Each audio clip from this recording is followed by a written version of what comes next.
Ave María Purísima, sin pecado concebida. Capítulo 4. Juan no tenía necesidad de ninguna señal. Escrito el 4 de febrero de 1944. Dice Jesús: Juan personalmente no tenía necesidad de la señal. Su alma, presantificada desde el vientre de su madre, Lucas 1, 15 y 41, poseía aquella mirada de inteligencia sobrenatural que todos los hombres hubieran tenido de no haber mediado el pecado de Adán. Si el hombre hubiese permanecido en gracia, en su inocencia, si hubiese sido fiel a su Creador, hubiera visto a Dios a través de las apariencias externas. En el Génesis se lee que el Señor Dios hablaba familiarmente con el hombre inocente. Este no temblaba de miedo ante aquella voz, ni se engañaba en conocerla. Tal era la suerte del hombre, ver y entender a Dios exactamente como un hijo conoce a su padre. Después vino la culpa y el hombre no ha osado mirar más a Dios. No ha sabido ver y comprender a Dios, y cada día lo conoce menos.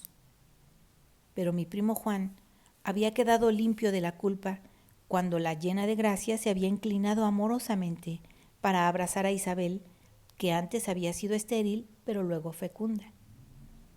El pequeñín en su seno había saltado de alegría al sentir que su alma caía a la costra de la culpa, como cae la de una herida. El Espíritu Santo, que había hecho a María la madre del Salvador, empezó su obra de salvación por medio de María, copón vivo de la salvación encarnada, en este pequeñín destinado a unirse conmigo, no tan solo por la sangre, sino por la misión. Algo así como los labios que pronuncian la palabra. Juan era los labios y yo la palabra. Él, el precursor al anunciar el Evangelio y por su destino de mártir.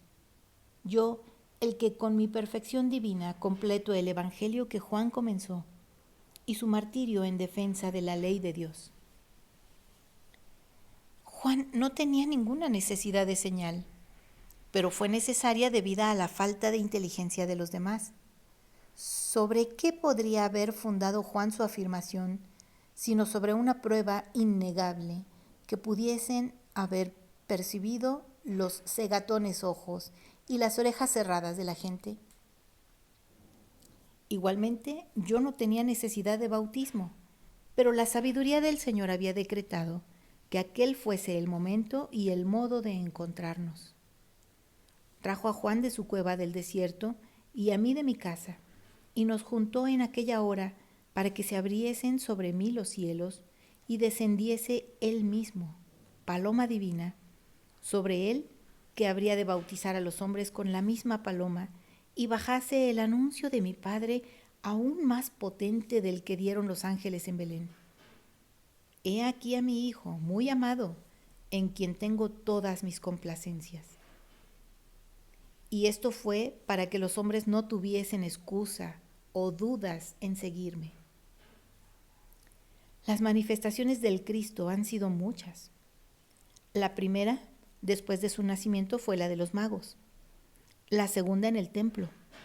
La tercera sobre la ribera del Jordán.